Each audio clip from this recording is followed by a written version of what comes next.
Ini adalah golden ticket kita nih, jadi tiket emas kita nih, biar bisa kita networking dengan orang yang tepat.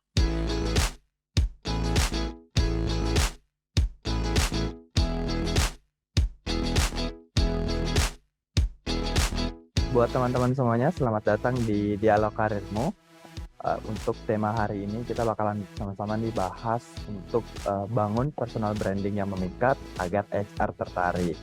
Hari ini bakalan bareng Kak Nadia Afifa Nigata sebagai recruitment specialist di The KPI Institute Australia.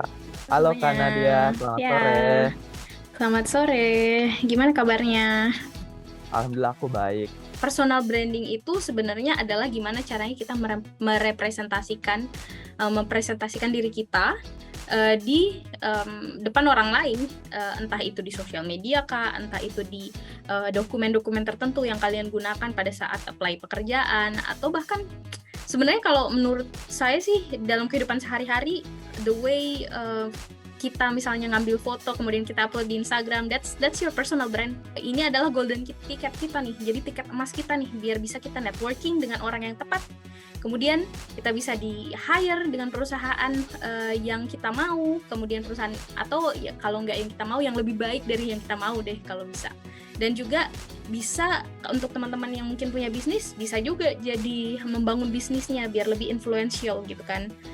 Dan personal branding kita itu adalah jejak kita di dunia ini. Jadi akan menunjukkan gimana sih sebenarnya kita berinteraksi dengan orang lain dan gimana caranya orang lain itu ngelihat kita juga. Tahu nggak sih kalian kalau misalnya recruiter itu pada saat rekrutmen proses pasti bakal ngecek sosial media kalian, terutama LinkedIn.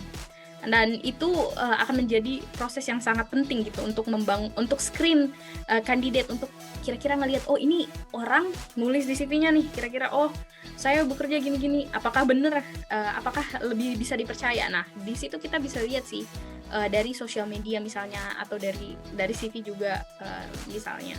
Nah tapi mau mulai dari mana? Kayaknya personal branding itu agak luas ya, dan kayaknya ada banyak hal nih yang perlu dikerjain untuk bisa dibangun personal branding yang baik. Nah, yang pertama, kalian perlu jelas dulu nih, kalian tuh sebenarnya mau apa sih?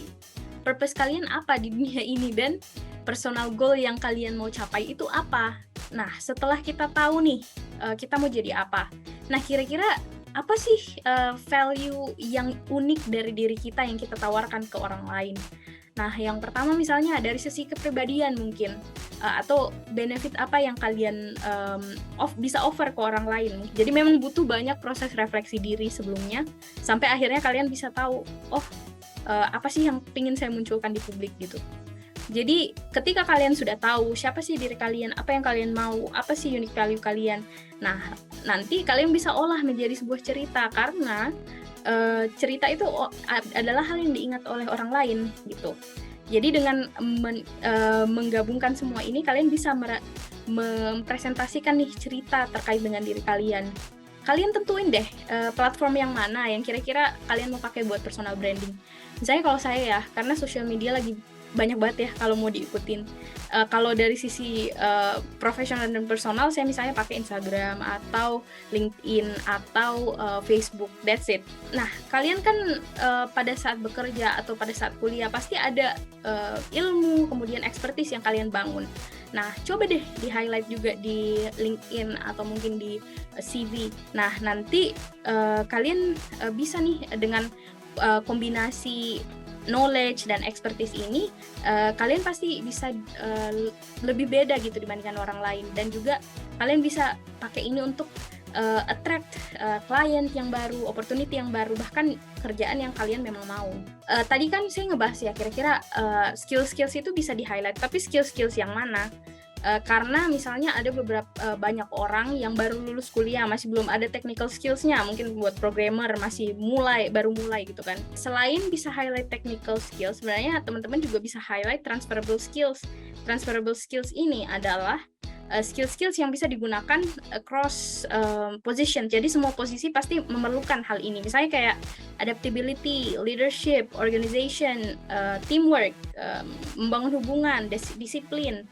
strategic planning, dan juga problem solving. Hal-hal ini tuh di semua posisi kalian bisa highlight untuk menunjukkan bahwa wah, saya ini kompeten gitu, saya ini at least punya potensi untuk bisa kerja dengan baik untuk bisa fit di posisi itu.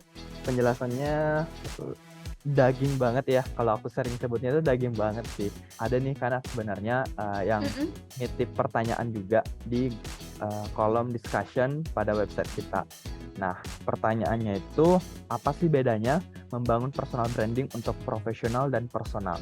Kalau personal branding, iya benar sih. Kayak ada yang untuk memang personal, ada untuk profesional. Tapi menurut saya sih lumayan mereka merge gitu. Jadi memang berhubungan satu sama lain. Sedia payung sebelum hujan, sebelum kalian diperiksa. Pada saat ada perusahaan memang yang background check-nya lumayan lumayan komprehensif lah. Jadi salah satu hal yang mereka cek yaitu. Tapi aku rasa nggak ada salahnya juga sih. Kalau aku sendiri kepercayaanku bahwa apa yang kita sajikan ke orang lain termasuk di personal social media itu ya sebaiknya membawa hal yang positif, at least emosi positif. Misalnya kayak saya share tentang kucing-kucing saya, itu kan bisa bikin orang ketawa gitu kan. At least hal-hal itu, jangan sampai personal branding kita juga sampai jadi jelek gitu, karena personal social media kita juga tidak kita pelihara dengan baik. Ini quote dari Michelle Obama ya. Jadi story yang kita punya itu adalah hal yang kita punya, dan itu akan selalu menjadi hal yang something to own. Jadi sesuatu yang memang kita miliki gitu. Kita perlu banyak hati-hati soal personal branding, tapi juga perlu banyak highlight, karena itu yang menjadi salah satu modal yang penting sekarang ini untuk nyari kerja.